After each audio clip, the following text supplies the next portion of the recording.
ओम नमः शिवाय, जय श्री महाकाल। तो देवों को देव महादेव माता पार्वती जी आप पर यूं ही कृपा बनाए रखी, आपकी सारी कामना पूर्ण करें, समस्या को खत्म करें। तो गुरुजी ने कहा है कि अगर आपकी इसे कोई मनोकामना है, इच्छा है जो कई दिनों से पूर्ण नहीं हो पा रही ना, तो फिर उसके लिए आपको ये स्वधा वाला उपाय जरूर करना है। तो मात्र आपको एकादशी वाले दिन इस उपाय को जरूर करना चाहिए। आप इस उपाय करने के बाद आप जो मांगोगे आपको सब कुछ मिलेगा। तो कामना पूर्ति के लिए और समस्या को खत्म करने के लिए विशेष उपाय है। कैसे करना है वो बताएंगे। उसके पहले इस वीडियो को लाइक कर दें, चैनल पर नए हो सब्सक्राइब जरूर करिएगा ताकि आपको ऐसी शानदार वीडियो हर रोज मिलती रहे। तो इस वाले उपाय में जो सबसे पहले सामग्री आपको चाहिए वो है दीपक। ठीक है, तो इस प्रकार से आपको एक दीपक ले लेना है। दीपक कौन सा, आप चाहो तो मिट्टी का दीपक ले सकते हो या आप आटे का दीपक भी बना सकते हो। पर जब आटे का दीपक बनाओ ना, तो न तो आपको उसमें नमक डालना है और न ही हल्दी। तो आपको प्योर आटे का दीपक बना लेना है। और इस दीपक में आपको लेना है घी। ठीक है, और इसकी जो बत्ती होगी वो होगी गोल। देखिए, जितने भी देवताओं के लिए दीपक लगाते हैं तो हमें गोल बत्ती का उपाय करना चाहिए। इसके बाद आपको इस प्रकार से तांबे का लोटा लेना है और उस तांबे के लोटे में आपको अपने घर से, अपने किचन से शुद्ध जल भर लेना है। साथ ही साथ अगर आपको कहीं से गंगा जल मिल जाए, ठीक है, तो गंगा जल की 2 3 4 बूंदे आपको जल के लोटे में डाल देनी है।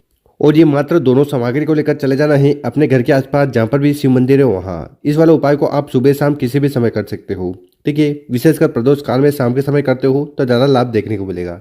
और शिव मंदिर में जाकर जो भी पूजन पाठ आपको शिवलिंग की करनी है वो कर लीजिएगा। फिर आपको विशेष तरीके से उपाय करना है। देखिए, आपके पास जो गोल बत्ती का दीपक है उसको आपको शिवलिंग के पास रख देना है और इसको यहाँ पर आपको प्रज्वलित कर देना है, जला देना है।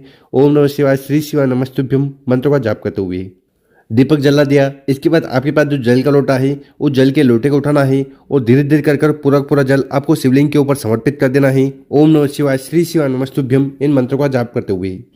तो इस प्रकार से आपको दीपक जलाकर जल का लोटा समर्पित कर देना है। ठीक है, उसके बाद आपको 3 बार नाम लेना है। देखिए, गुरुजी ने कहा है कि जो भी व्यक्ति इस प्रकार से एकादशी वाले दिन जाकर विशेष तरीके से शिवलिंग पर जल समर्पित कर कर मात्र 3 बार स्वधा स्वधा और स्वधा नाम ले लेता है तो उस व्यक्ति के जीवन की सारी समस्या खत्म होती है और जो कामना है वो पूर्ण होती है। तो आपको ये उपाय करना कैसे है, सबसे पहले आपको जल को समर्पित कर देना है।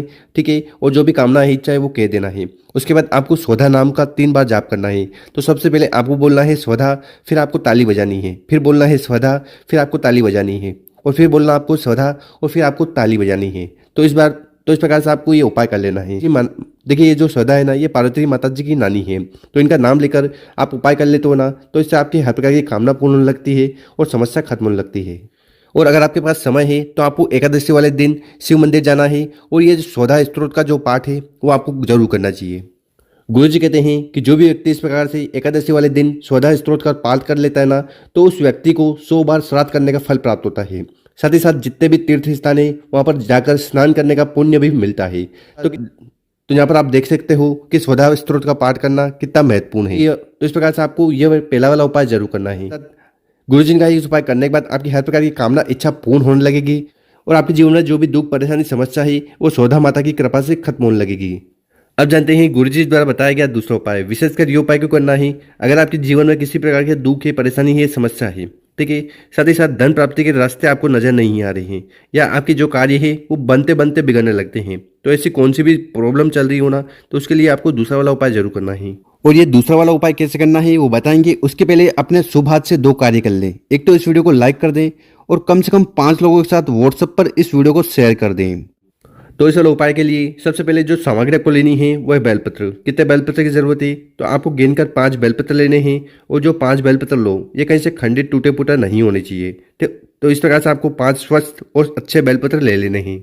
इसके बाद आपको इस प्रकार से तांबे का लोटा लेना है और उस तांबे के लोटे में जल भर लेना है। साथ ही साथ अगर आपको गंगा जल मिल जाए तो गंगा जल की कुछ बूंदे इस जल के लोटे में डाल देना है। और गंगा जल नहीं मिले या किसी पवित्र नदी का जल भी आपके घर पर ही, तो उसका भी उपाय आप इस जल के लोटे में कर सकते हो। तो इस प्रकार से आपको जल का लोटा तैयार कर लेना।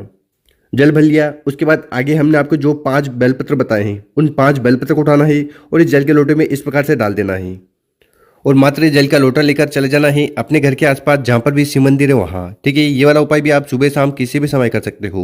देखिए, इस वाला उपाय में आपको करना क्या है कि आपके पास जो जल का लोटा है ना, उस जल के लोटे को उठाना है और पूरा का पूरा जल नंदी जी के उठे हुए पांव पर आपको समर्पित कर देना है। ओम नमः शिवाय, श्री शिवाय नमस्तुभ्यम इन मंत्रों का जाप करते हुए। साथ ही साथ यहाँ पर जल समर्पित करते समय आपको नंदीश्वर महादेव जी का स्मरण जरूर करना है। तो इस प्रकार से आपको पूरा का पूरा जल नंदी जी के उठे हुए पांव पर समर्पित करना है।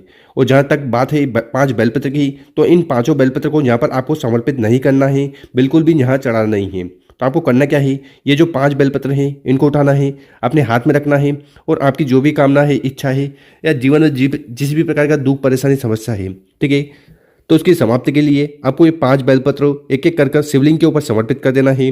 ओम नमः शिवाय, श्री शिवाय नमस्तुभ्यम, इन मंत्रों का जाप करते हुए 5 बेलपत्र की डंडी होगी जलाधार एक तरफ, बड़ी पत्ती होगी आपकी तरफ और शिवलिंग पर आपको उल्टे बेलपत्र समर्पित कर देने हैं।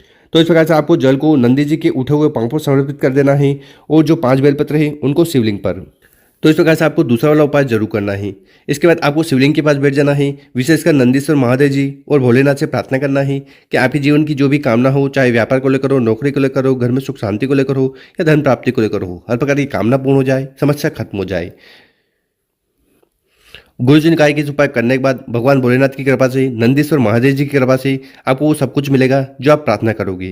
तो गुरुजी द्वारा बताया गया बहुत ही अद्भुत और विशेष उपाय है, कर जरूर देखिएगा। और मेरे प्यारे दोस्तों, अगर आपको वीडियो 1% भी अच्छी लगी हो ना, तो इस वीडियो को 5 लोगों के साथ व्हाट्सएप पर, इंस्टाग्राम पर जरूर शेयर करें और उन लोगों की मदद करें। ओम नमः शिवाय। मिलते हैं हम आपसे एक और नई वीडियो में।